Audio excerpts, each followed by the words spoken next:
Hola, ¿qué tal? Soy Isaac Prada, bienvenido a un vídeo más de Fórmula 123, donde vemos claves de la Fórmula 1 y de algunas de las empresas más exitosas del mundo, especialmente adaptadas para pymes y autónomos y emprendedores para que resuelvas cualquier problema, el mayor problema que hoy tengas en tu negocio, con métodos de creatividad y de productividad, para que tengas claras cuáles pueden ser las mejores ideas y las desarrolles, pero sepas además ejecutarlas en tu negocio. Hoy vamos a hablar de un tema bien importante, un tema de fondo, y es cómo es que esto de la productividad, de la innovación, de la creatividad, sobre todo la innovación y la creatividad, que parecen más propias de Apple y de Google que de una pyme o de un autónomo o de un emprendedor, cómo es que esto me pueden ayudar a mí en concreto. Y quiero grabar este vídeo especialmente hablando de varios de los ejemplos que en concreto en mi empresa, en este caso en la empresa de ingeniería,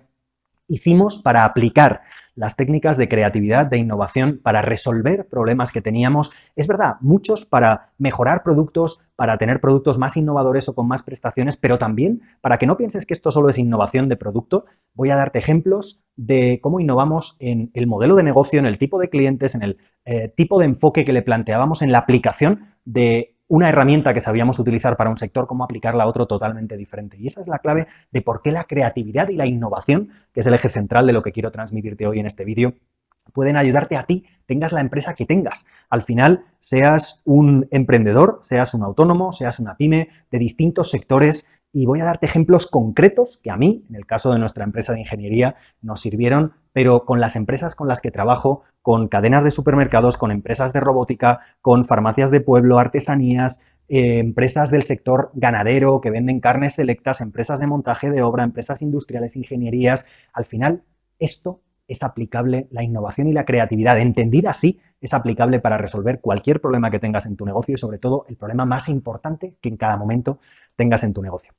Voy a hablarte de varios ejemplos, primero de producto, de cómo mejoramos algunos de los productos para ser más competitivos respecto a la competencia, y luego vamos a ver cómo la innovación no solo es de productos, sino es de otros aspectos. Hablo muchas veces de uno de los modelos que más me gustan de plantear, porque es muy ilustrativo, puedes encontrar la imagen en internet si quieres, es el modelo de innovación de Dublin, que realmente no es un modelo, simplemente es plantear, por lo menos la imagen, simplemente más que un modelo es plantear que la innovación no solo es desarrollar el nuevo iPhone, para lo que sí necesitas mucho dinero, necesitas mucha investigación y desarrollo y la mayoría de pymes o autónomos no nos lo podemos permitir. Bueno, pues no se trata solo de innovar en producto, que además en el producto no tienes que desarrollar un iPhone, puede ser mejorar prestaciones, lo que se llama innovación incremental. Hay 4 tipos de innovación que trato en otros de mis vídeos. Pero hay 10 áreas en concreto que son las que plantea el modelo de Dublin en las que puedes innovar. Y solo una de ellas es el producto. Hay desde tipos de clientes, como veremos ejemplos hoy, a tu imagen de marca, a los canales por los que le vendes a los clientes, al sistema de productos, a muchas otras, a efectos de red, a muchas otras que tienes hasta 10. Puedes verlo en la imagen del modelo de Dublin. Si buscas modelo Dublin, Dublin es una filial del grupo Deloitte, de la consultora, puedes buscarlo en internet y ver cuáles son esas 10 áreas de las que hablo, en las que me meto con más detalle en otro de mis vídeos. Bueno, pues vamos a empezar por varios de los ejemplos aterrizados sobre proyectos que hicimos en mi empresa de ingeniería. Uno de los proyectos más llamativos, y es con el que quiero empezar, es con el túnel de viento que diseñamos y construimos para Madrid Fly, una empresa de la que fuimos socios durante unos años. ¿Qué es esto de un túnel de viento? Quizá no te suena. Aquí tienes algunas imágenes y algunos vídeos de lo que es el túnel de viento de Madrid Fly, que básicamente es como en un circuito de karts, tú vas a aprender a conducir karts, pues aquí, en un túnel de viento vertical, te metes en un cilindro de cristal, tienes un chorro de aire tan potente como el aire que mueve una turbina de un avión comercial, uno de los motores de un avión comercial, y te metes ahí para aprender a volar. En un entorno seguro, con un instructor. Bueno, pues aquí tienes algunas de las imágenes. Fíjate que al final esto es una infraestructura que diseñamos con un presupuesto de casi 7 millones de euros, incluyendo el edificio, y al final es como un submarino, la gente que se metía en las tripas de la máquina y veía los ventiladores, el sistema de refrigeración, por el que tuvimos una patente, pues al final decían, esto parece un submarino lo que habéis montado aquí, pero la gente, a nosotros los ingenieros nos hubiera gustado ponerlo todo de cristal y que la gente viera las máquinas y todo, pero al final la gente lo único que veía de todo el circuito de aire era el cilindro de vuelo, la cámara de vuelo, 8 metros de cristal, con un diseño muy innovador que hicimos para que llamara mucho más la atención, pero al final solo ven eso de todo el diseño. ¿Y cuál era el primero de los retos en el que te quiero poner como ejemplo de cómo aplicamos las técnicas de innovación y creatividad que yo aprendí en la Fórmula 1 y que son las que he trasladado en mi método para que las pymes, autónomos y emprendedores también lo podáis aplicar? También lo podamos aplicar. Bueno, pues básicamente la cámara de vuelo, ese cilindro de cristal, a lo largo de los años, en los distintos túneles de viento, aquí tienes algunos ejemplos de cómo eran las cámaras de vuelo de los primeros túneles de viento, que incluso eran túneles de viento derivados del uso militar, del entrenamiento de paracaidistas, para el uso civil, para el uso deportivo como instalación de ocio. Algunas horas de esos túneles de viento militares pues las abrían como túneles de ocio. En cuanto empezaron a ver que eso era un negocio, pues abrieron ya túneles de viento que eran 100% instalaciones de ocio, como si antes un circuito de karts fuera para entrenar militares y luego lo abrieran también al público en general. Bueno, pues cuando los primeros túneles se abrieron al público tenían este aspecto de cámaras de vuelo. Ya ves, con cristal, sí, para que se vea el vuelo, pero al final con mucho armazón, parece un submarino ruso, un submarino soviético de estas películas de los 80 de la Guerra Fría. Bueno, pues al final mucho hierro, mucho metal y poco vidrio para ver el interior, para ver el vuelo, que al final, en ese momento, el principal usuario del túnel era el que volaba dentro. Pero poco a poco, de lo que te tienes que dar cuenta, y esto es innovación y creatividad aplicada a cómo hablas con tus clientes, escuchar más y hablar menos, bueno, pues empiezas a percibir que los clientes no solo son los que vuelan, sino son la familia del que vuela, porque viene con su mujer, con sus hijos, o a lo mejor traes a tus hijos y están los padres fuera,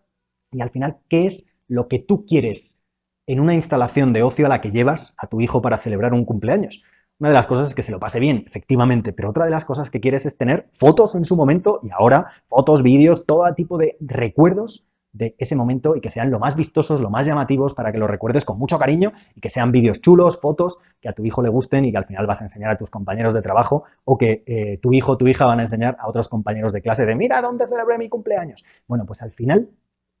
uno de los aspectos críticos era que la cámara de vuelo tuviera más visibilidad. Ya ves que hay algún otro diseño que va en esta línea de ofrecer más visibilidad para ser más atractivo. La gente iba a tender a ir más a un túnel de viento, una atracción de ocio muy nueva hace unos años, sobre todo en distintos países, también en España, donde todavía hay relativamente pocos túneles de viento. Bueno, pues al final la gente no lo conocía, pero cuando iba, en Madrid, por ejemplo, pues hay 3 actualmente, pues claro, de los 3, que los precios son más o menos parecidos, pues al final la gente va a elegir el que sea más vistoso, porque al final me da igual, si están más o menos igual de lejos de casa, pues yo quiero el que sea más vistoso para los vídeos y para las fotos. Por eso ves cómo las cámaras de vuelo fueron evolucionando a ser más altas y a tener menos hierro, menos armazón alrededor. Pero claro, esto suponía un reto estructural importante, porque al final lo más fácil es poner un armazón de hierro y ponerle cristales pequeños. Cuando lo quieres hacer todo de cristal, es como los rascacielos en su día, pues al final tecnológicamente es más complejo. Bueno, nosotros dijimos, ¿y por qué no dar un salto cualitativo? Si lo que queremos es que la cámara de vuelo sea grande, pero sobre todo que no tenga armazón, ¿podríamos hacer una únicamente de cristal, 100% vidrio? Y entonces, si te planteas este problema, al final cuando lo analizas con el método y ves cuáles son las prioridades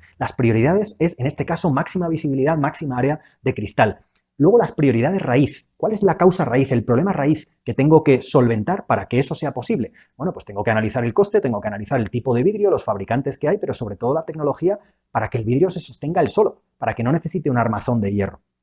Y lo último es cuál es la fase de decisión y ejecución. ¿Cuáles son las pruebas que tengo que hacer y cómo voy a ejecutarlo? Bueno, pues al final lo que tuvimos que ver es en qué otros sectores se ha resuelto ya este problema. Y en este caso tuvimos que utilizar siliconas estructurales de las que se usan en rascacielos, por eso te hablaba de los rascacielos, en este caso de algunos de los rascacielos más altos del mundo, como el Burj Khalifa en Dubái, en Emiratos Árabes, y al final, con eso, fuimos capaces de encontrar el fabricante adecuado, solo uno en España, que era capaz de hacer vidrio curvado de ese espesor, como un vidrio antibalas de los bancos, de ese tamaño, y con esa silicona estructural, al final fuimos capaces de hacer esa cámara de vuelo 100% en cristal. Además, no solo la hicimos cilíndrica, como el resto, si te fijas en el detalle, es como una copa muy sutil, porque la parte de arriba, los últimos 3 metros, son ligeramente cónicos, que eso añadió otro reto, pero lo que queríamos era estar un paso por delante de la competencia, y en ese momento fuimos la cámara de vuelo más singular en cuanto a altura, diseño, solo cristal, de todos los túneles que había en ese momento en el mundo. Así que esto es una de las maneras en las que aterrizar, ya ves que no es inventar el nuevo iPhone, es ir poquito a poco, pero sabiendo ver cuáles son los aspectos en los que merece la pena diferenciarse y cuáles no, porque son los que más valoran tus clientes. El segundo ejemplo es un ejemplo de un entorno industrial, para que veas un cambio totalmente diferente de sector, de aplicación, y es el sector de las calderas industriales. Y dirás, bueno, pues así de primeras no parece muy atractivo. ¿Qué es esto de las calderas industriales? Pues fíjate, las calderas de las que hablo son calderas que se utilizan en las centrales de ciclo combinado. Las centrales son un tipo de central de producción de energía, de producción de electricidad para que te llegue la luz a casa. Bueno, pues hace unos años se pusieron muy de moda estas centrales en muchos países y trabajamos codo con uno de los principales fabricantes de calderas, en general de calderas y además de calderas industriales para ciclos combinados del mundo, que es Foster Wheeler, la empresa originariamente americana. Y trabajando con ellos nos dimos cuenta de que el diseño de las calderas se basaba mucho, como en tantos sectores, en la tradición, en las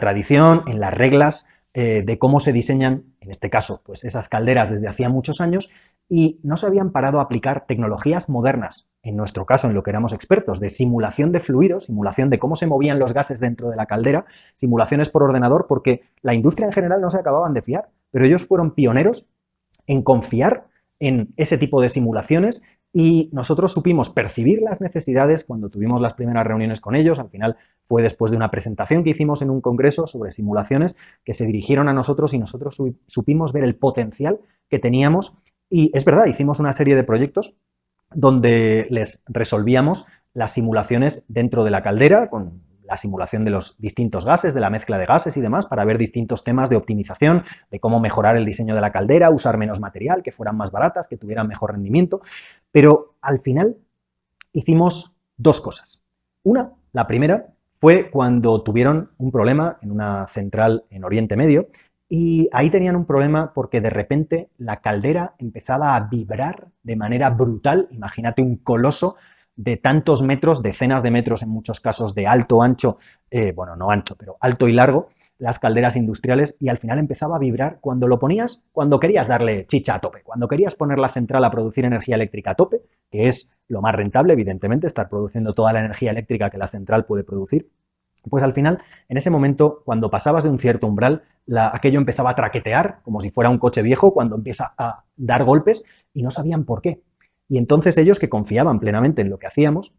nos dijeron, bueno, ¿y vosotros podríais ver qué pasa? Porque claro, si no conoces el mundo de las centrales o el mundo industrial, pues a lo mejor dices, oye, ¿por qué no la paran? Entras, revisas y ya está, como cuando la caldera de tu casa se estropea o se estropea cualquier máquina o el grifo de tu casa, pues dejas de usarlo, viene el fontanero, te lo revisa y ya está. Ya, pero en ese momento, cada día parado son muchas decenas de miles de euros perdidos o dólares perdidos por no tener la central produciendo. Por tanto, lo último que puedes hacer es parar la central. De hecho, esas centrales se suelen parar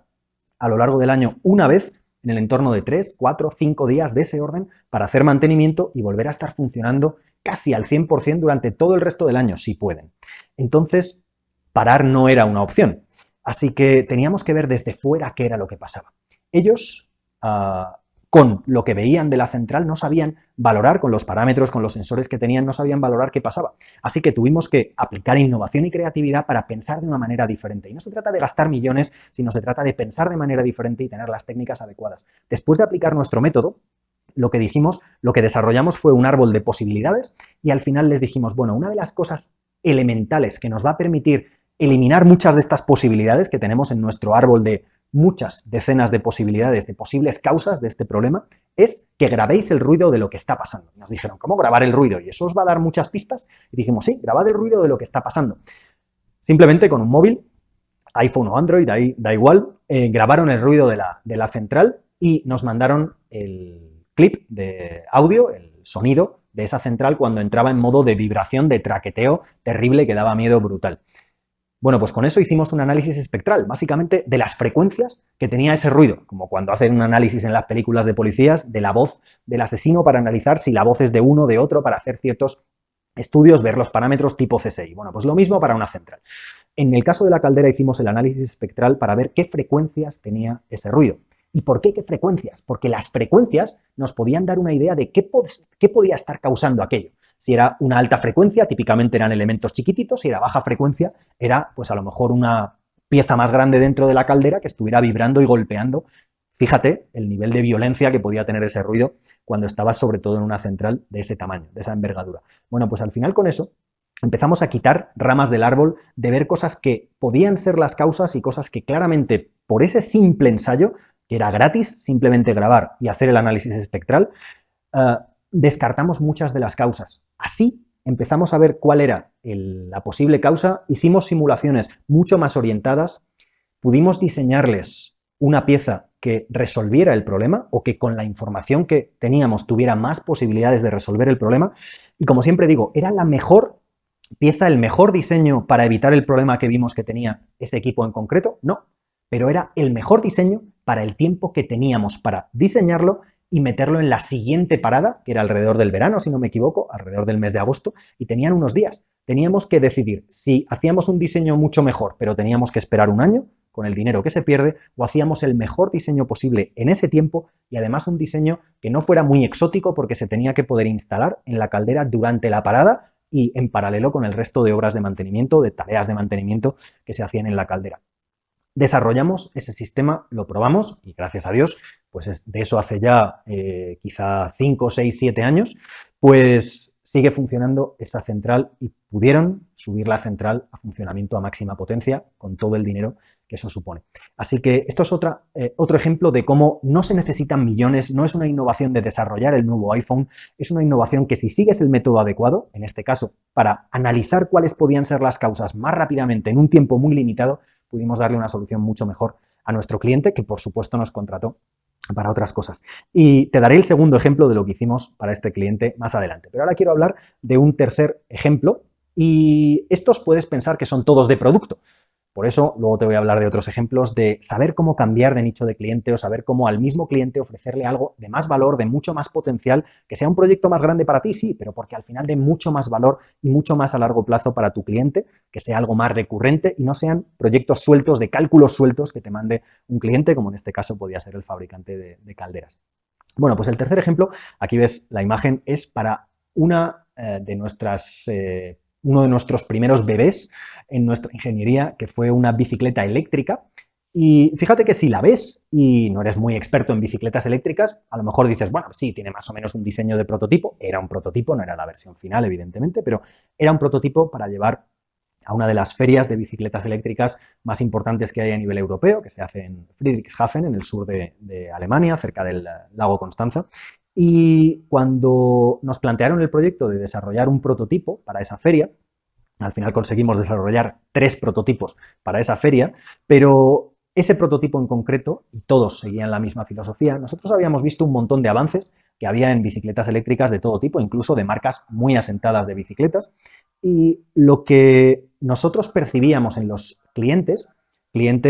un nicho de clientes, el más grande al que se querían dirigir muchas de las marcas de bicicleta eléctrica, que no es la persona mayor que quiere una bicicleta de asistencia, sino que es también la persona de un entorno más urbano que quiere una bicicleta más o menos de diseño y que no quiere llegar manchada de barro o de grasa porque te haya salpicado la cadena o te haya manchado la cadena cuando llegas a tu oficina. Quieres además una bicicleta que sea razonablemente, había un modelo plegable, otros 2 no plegables, pero razonablemente manejable, ligera en peso,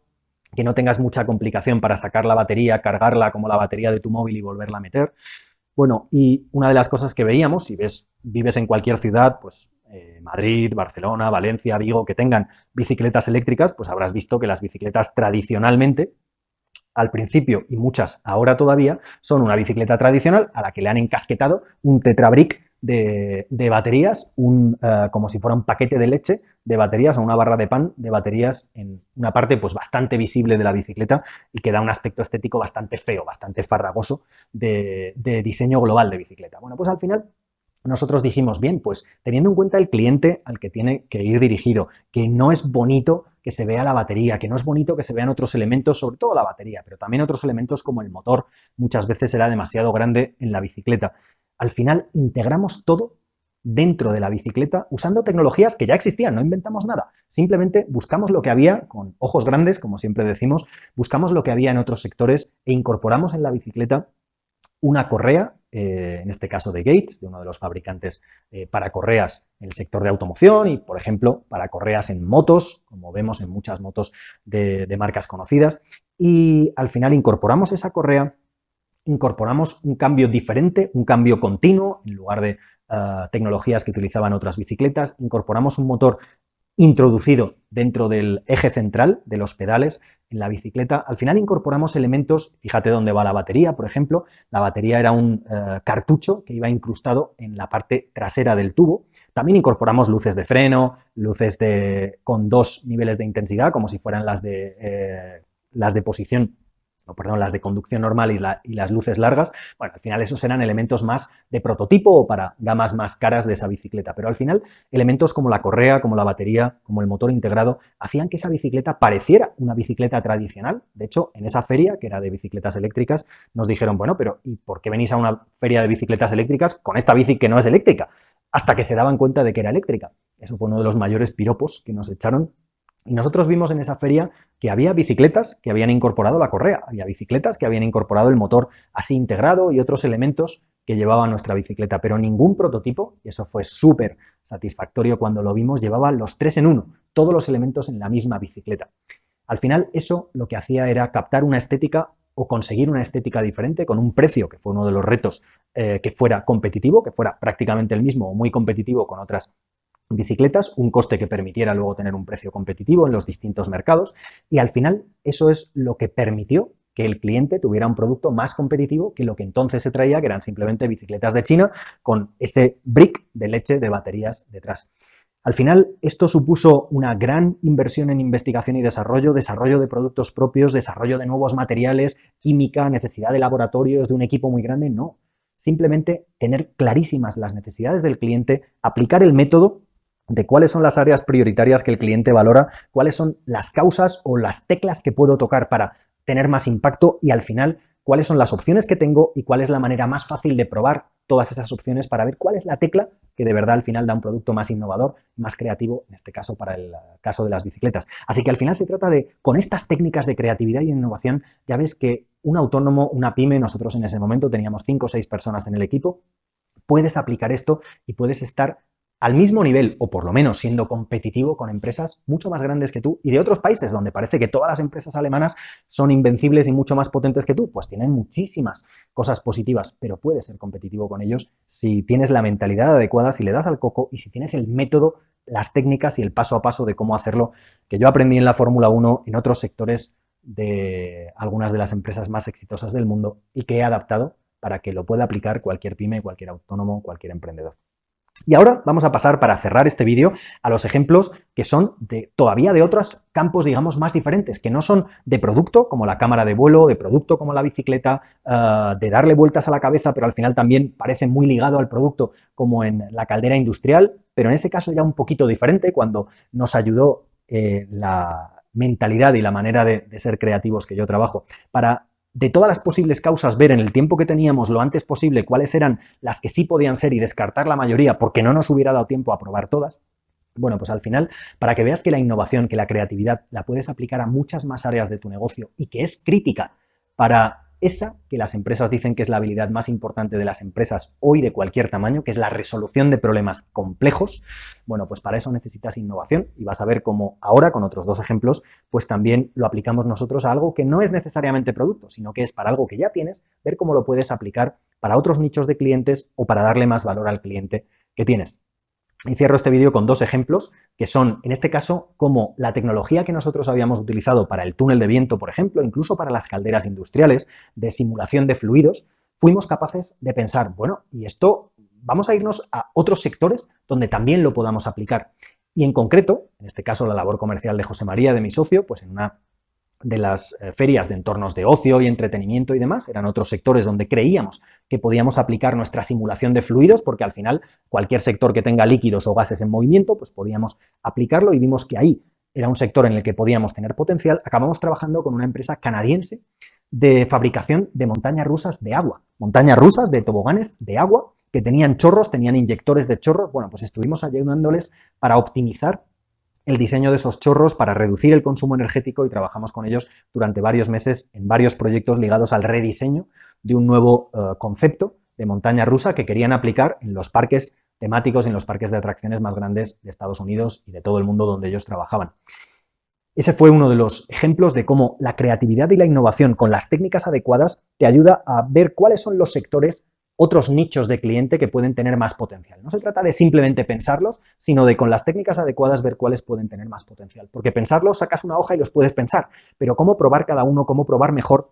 cómo probar más sectores, cómo probarlos más rápido y más barato, que esa es clave, esa es una de las claves para que una pyme o un autónomo dé con la tecla antes de tiempo y no dé con la tecla cuando ya no tiene dinero o cuando ya no tiene tiempo. Bueno, pues ese es uno de los ejemplos. Y el segundo es con el fabricante de calderas, con Foster Wheeler, cuando simplemente nos contrataba al principio para proyectos que eran muy chulos, maravillosos y nos venían muy bien para la liquidez de nuestra empresa, proyectos de simulación de fluidos para calderas independientes. Cada vez que fabricaban un nuevo modelo de calderas, pues nos pedían que hiciéramos la simulación, hiciéramos una serie de pruebas y demás, de cosas que estaban probando, y al final pues les dábamos los resultados. Bueno, pues en lo que vimos que les podíamos dar muchísimo valor es, bueno, pero si estamos haciendo proyectos que son ingresos puntuales en nuestra empresa para cada vez que fabrican o que diseñan un nuevo modelo de caldera, ¿y no podríamos hacer algo para toda su familia de calderas que les permitiera contratarnos durante más tiempo y que fuera durante ese tiempo un recurrente? Estuvimos trabajando con ellos en ese proyecto casi un año, frente a antes proyectos sueltos de un mes, mes y medio,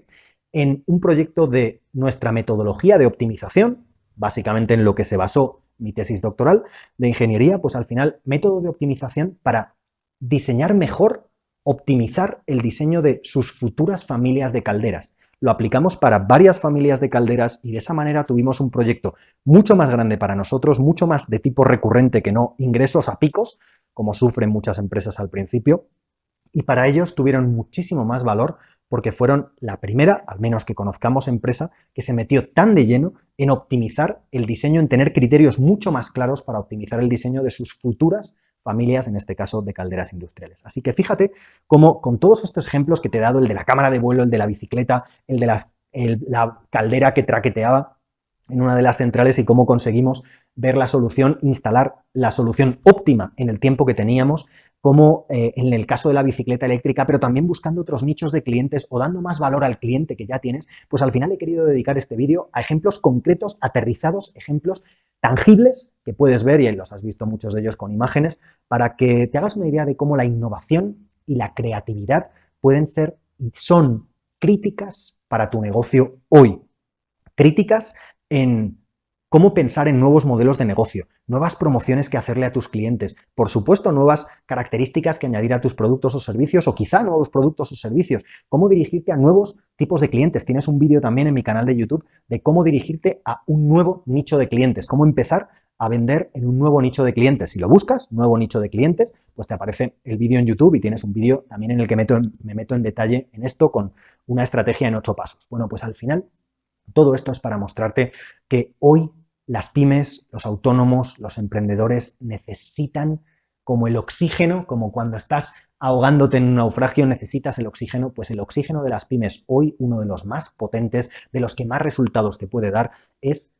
saber innovar y saber ser creativo y saber ser productivo, como trato en muchos otros de mis vídeos, para poner esas ideas en la práctica, para ejecutarlas de verdad en el tiempo y con el dinero que tienes. Eso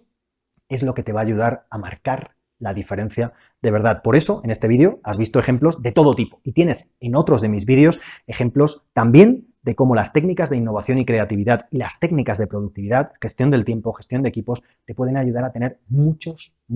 más resultados y sobre todo a resolver, como te decía antes, en el foro de Davos, en este foro económico en el que se juntan líderes, pensadores, personajes importantes de todos los sectores para pensar sobre el futuro del mundo, pues siempre una de las cosas sobre las que debaten son las capacidades o las aptitudes más valoradas en una empresa de cualquier tipo. Ya sabes que más del 90% de las empresas son como la tuya o la mía, empresas pymes, autónomos o empresas de reciente creación. Bueno, pues tradicionalmente la que sale como el número 1 es la resolución de problemas complejos. Pues la creatividad y la innovación que yo aprendí en la Fórmula 1 y en algunas de las empresas que he estudiado más exitosas del mundo y que luego he aplicado en mi empresa, en mis empresas y con las empresas con las que trabajo. Y la productividad, creatividad e innovación y productividad son los dos pilares, las dos herramientas que te van a ayudar a resolver cualquier problema complejo en tu negocio, el problema quizá más crítico de tu negocio hoy, sea el que sea, que te van a ayudar a dar más rápidamente con la tecla, más rápidamente y con menos dinero. Esa es la clave fundamental para que aprendas a resolver con método, con estrategia, más rápido y más barato cualquier problema complejo que tengas hoy por hoy en tu negocio. Por eso te animo a que revises el vídeo, a que veas cuáles de los ejemplos se pueden parecer más a alguno de los retos que tengas hoy y que también veas el resto de los vídeos que tengo en mi canal de YouTube, tanto los de innovación y creatividad como los de productividad y gestión del tiempo para ti o para tu equipo, si lo tienes. Eso te va a ayudar a pasar al siguiente escalón en tu negocio.